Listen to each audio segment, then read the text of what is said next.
RM Sotheby's is the world's largest collector car auction house by total sales. They are the preeminent market maker of high-quality collector cars and collections, regardless of size or complexity. By working in partnership with the Sotheby's team and its network of 80 offices in 40 countries, RM Sotheby's has established the largest client network of any collector car auction house in the world.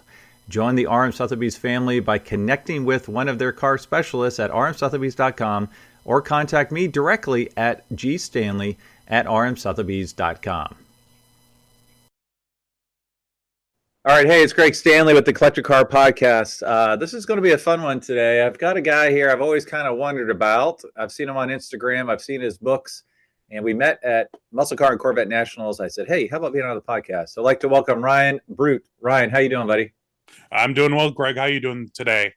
Good, good. Yeah, I appreciate you being on the podcast because everybody loves a good barn find story. And it seems like you've, I don't want to say made your career out of barn finds, but you're heavily involved in finding really cool, rare collector cars kind of in the wild. So if you would, before maybe we get to a couple examples of that, tell us a little bit about yourself and what you do from a day-to-day perspective in the car world. No problem. My name's Ryan Brutt, and I call myself the Auto Archaeologist or the Automotive Archaeologist. That's another long story in and of itself, but I document cool cars in neglected situations. So barn finds, junkyards, farm fields, and everything in between. I do the whole spectrum. As long as it's a cool car, I'm interested in something. I do bleed Mopar blue, but I appreciate everything. I've found Ferraris, I found Duesenbergs, I found Hemi Cudas, Daytonas, Yanko Camaros, in sad situations. I wrote for like Hot Rod Magazine for 7 years. I had a column in there.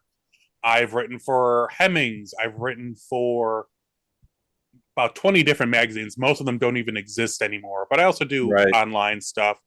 I'm on YouTube. That's been my big push for the last few years is my YouTube channel. I'm on Instagram, Facebook, and all of them make a little bit of money, so it keeps me going. Oh, that's awesome. That's incredible. So for those of you who have been following me for a while, especially if you're on my newsletter, you know, I like barn finds. I like finding cool stuff. And the one I shared, I think it was called My Grandma's Mustang, was the E-News Blast. But when I was 13 years old, I found a 67 Mustang GT, not a GTA, fastback across the street from my grandmother in the middle of nowhere, Inverness, Florida. And I went back December of 2023 and found the same car 40 years later.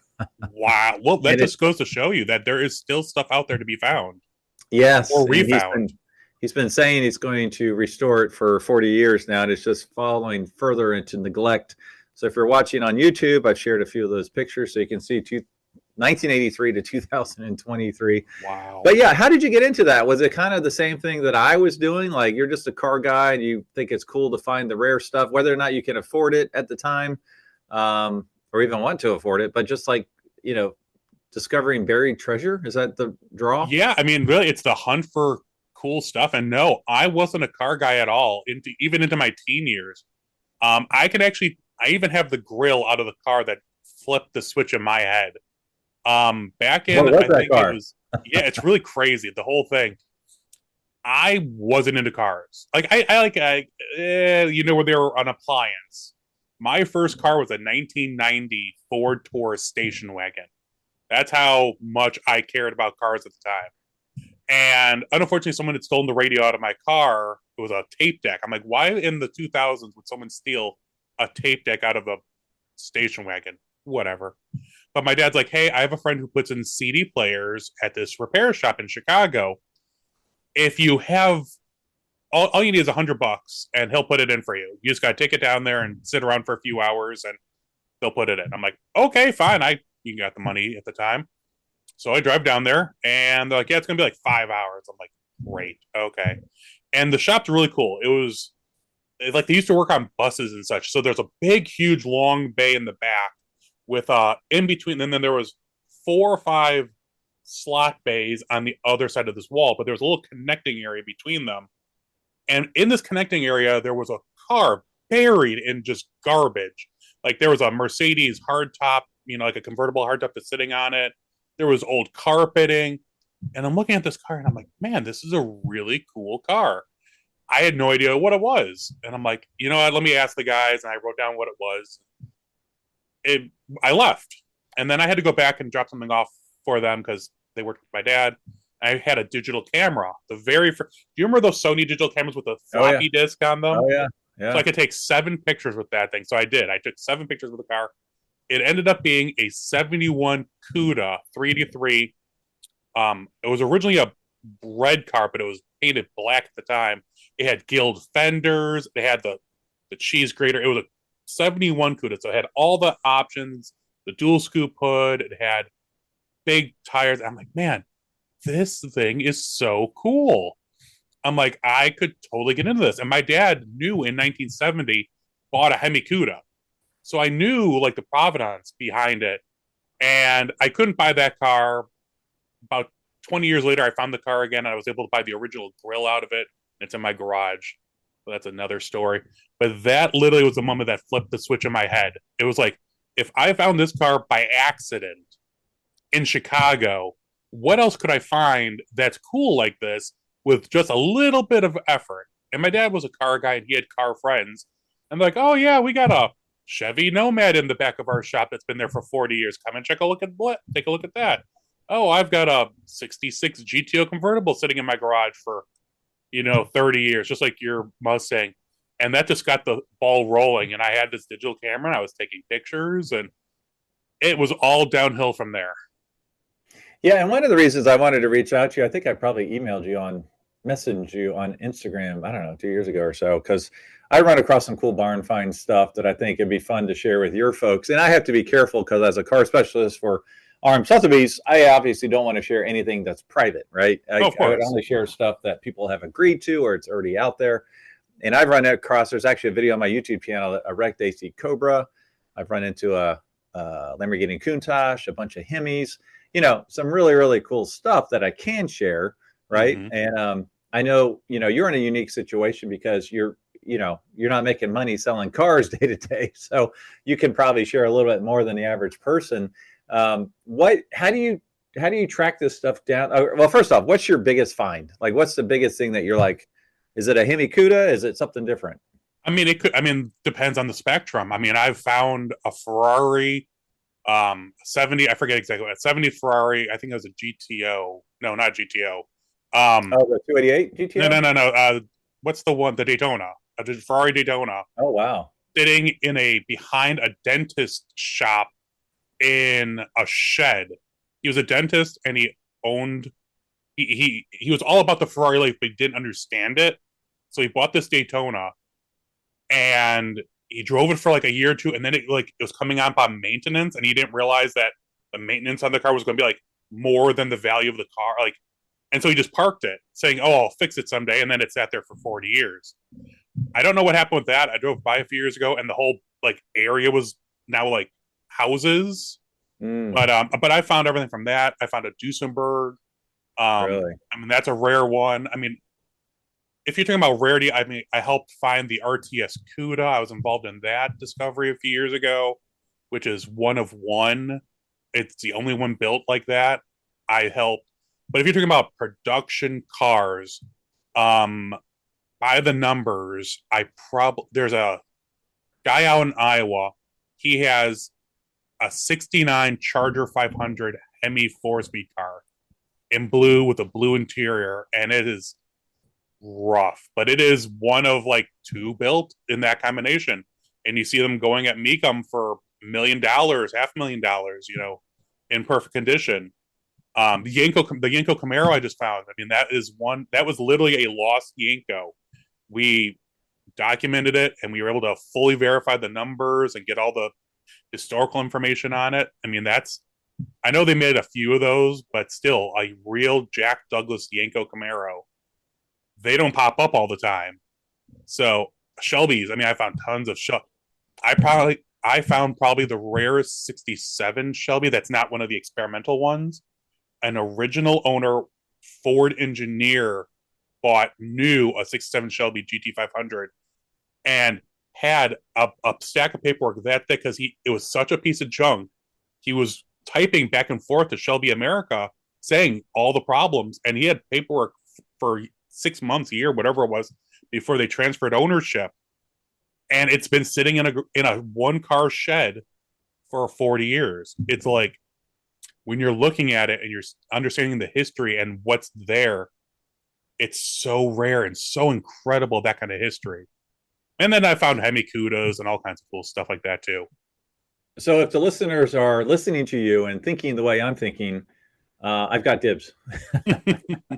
Now I'd love to find out, like, what happened to that Daytona? Is that 67 GT3 or 500 still there? You know, like how do we bring it out of the darkness? You know, how do we get it to the right person that's going to restore it and save it, or preserve it if it is possible to preserve it, right?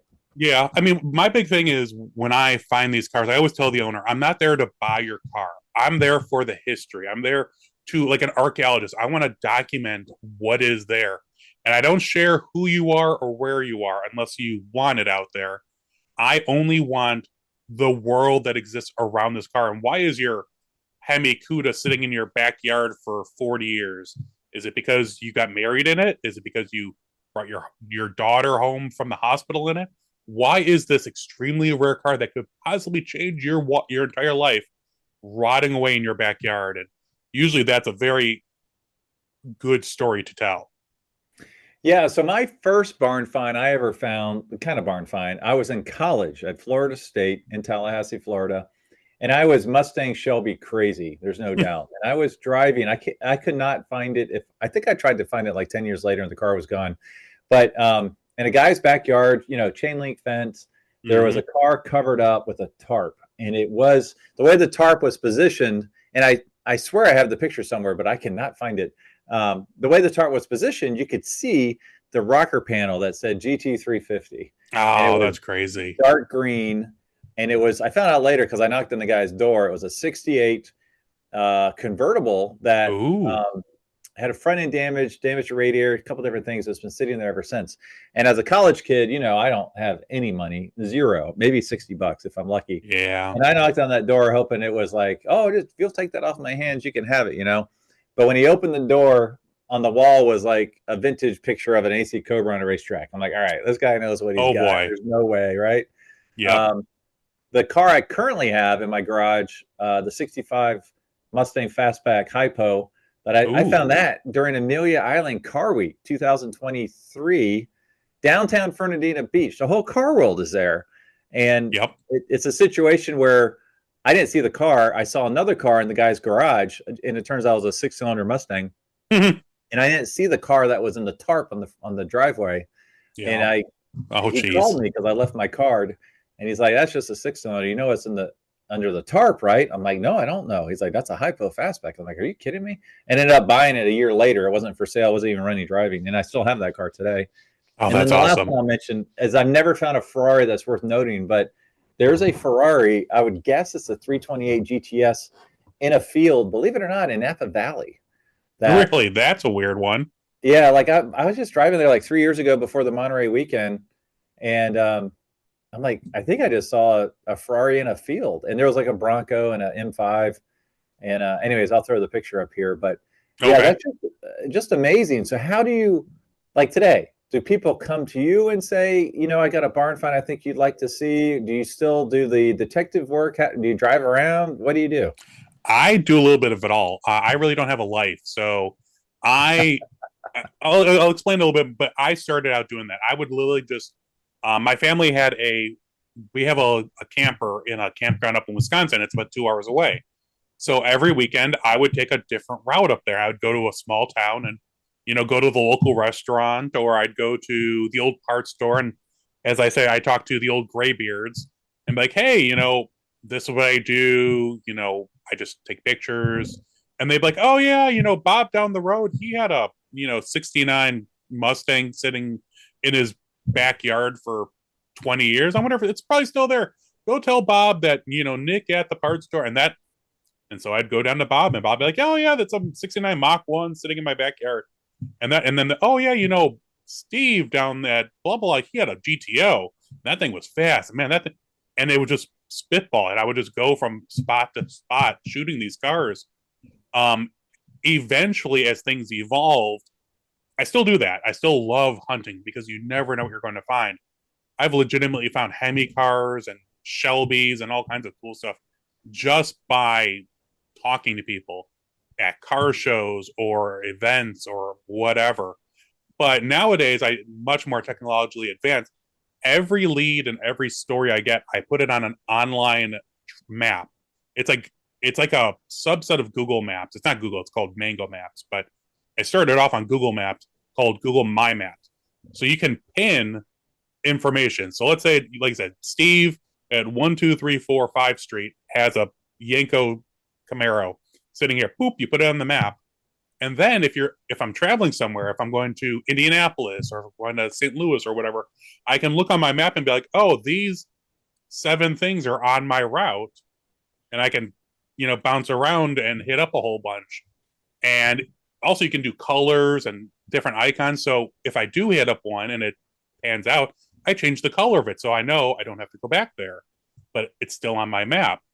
So it's a combination of a little bit of everything nowadays, with people sending me stuff because of my columns and multiple magazines and online resources to my YouTube.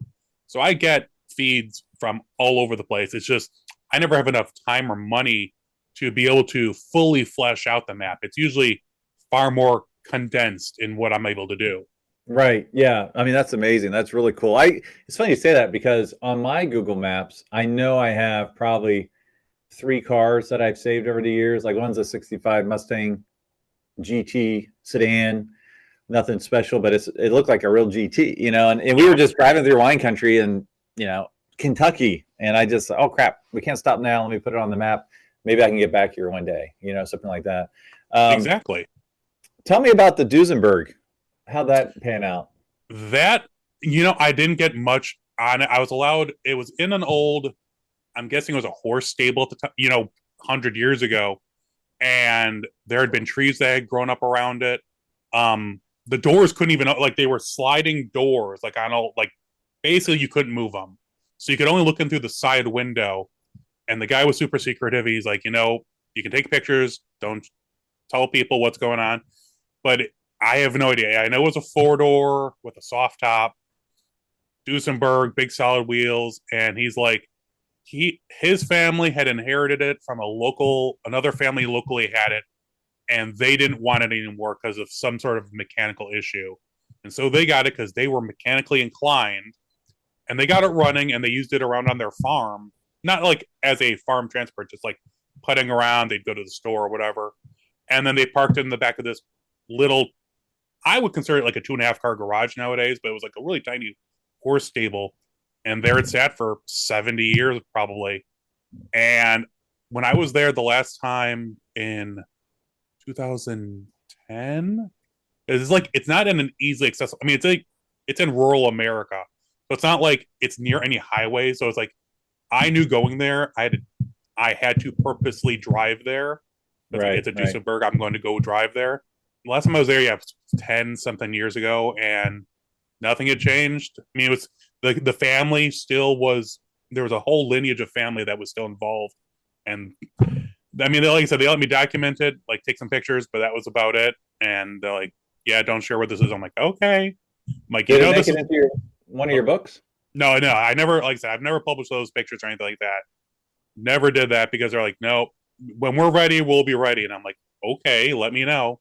So I don't forget, tell us your books. Tell us how we can find you and tell us what you've written. It's pretty simple. They're right here. I have Amazing Barn Finds and Roadside Relics. That's my first one. That one is out of print, but you can still pick it up on like Amazon and all that.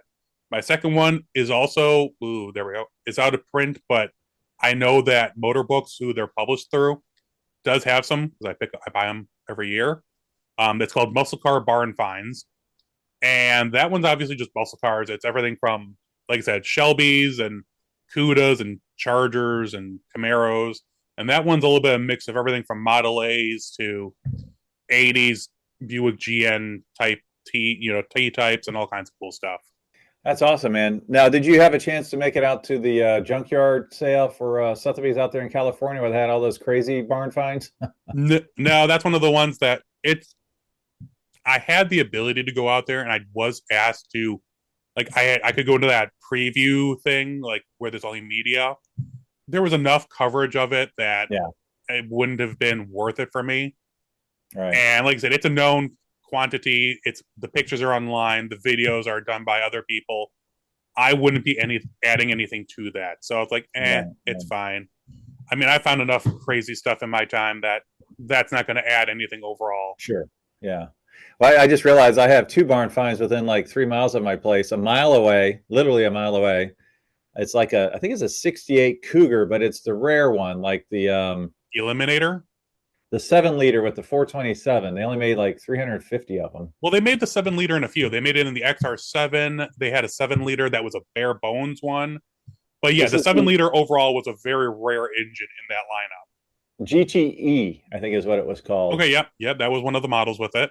Yep, and then unfortunately, there's a Camaro, 67 Camaro, covered up in this barn. It's literally in a barn. I'll overlay a picture here. And I always wondered for years, what is that? What is that? And finally, they had a garage sale, and I went to the garage and I asked, I'm like, what is that Camaro back there? And she's like, oh, it's my sister's. We'll never get rid of that. That's worth so much money. Blah blah blah. I said, well, can I take a look at it? And I looked at it, 6-cylinder convertible, rusted, horrible. Like the rust was halfway up the quarter panel. I'm like, if it's halfway up the quarter panel, this whole car's gone.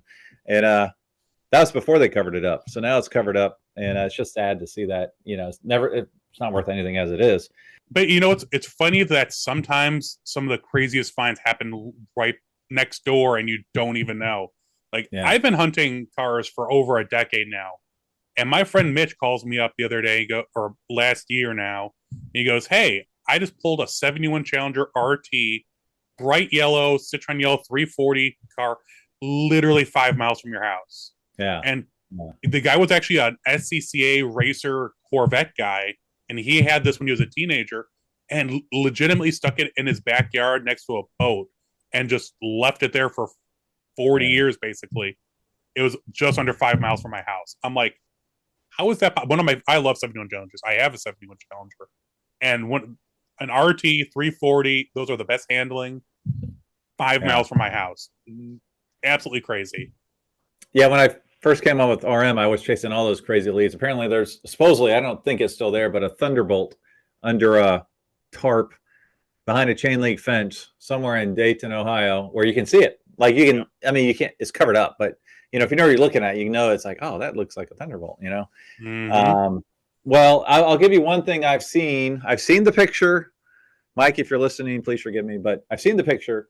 There's a picture, and apparently it was recent, within the last 5 years, a picture of a 59 or 60 Ferrari California Spider. Ooh, that's cool. In a field. And at the time of the picture, it was being lifted up with a forklift. Oh, no. Apparently, the guy he was a known collector back in the 70s, some Gull Wings. And when those were sold, it was public. But apparently, this car is still out there. So, a friend of mine has hanging from his ceiling a Mercedes 190 SL. The little, not the 300, but the 190.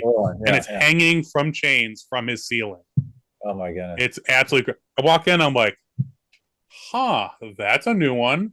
Yeah, I was in a big collection the other day, and he had an original Devon fiberglass body, like an original one, hanging on the wall as wall art. And he's like, yeah, I don't think the Devon people know I have that. Like, oh, wow, okay. Well, that's cool. I got to get going here, but tell me, what's the best way for listeners to follow you on YouTube and Instagram and all those fun places? Well, I whore myself out everywhere, so I'm on all the social media platforms under usually the Auto Archaeologist. That's Instagram, Facebook, TikTok, even though I'm not there much anymore. Or either the Auto Archaeologist or Auto Archaeology on like YouTube, Twitter. Well, I'll put the links to your YouTube and your Instagram in the description here. And if I can find your books, I'll put a link on those as well. Yep, and I appreciate it. Let's have you on again to talk about some incredible barn finds, okay? Yeah, we never even touched on McCacken. We got a lot of cool stuff to catch up on. You know what? We'll just make it part 2. How about that? Sounds good.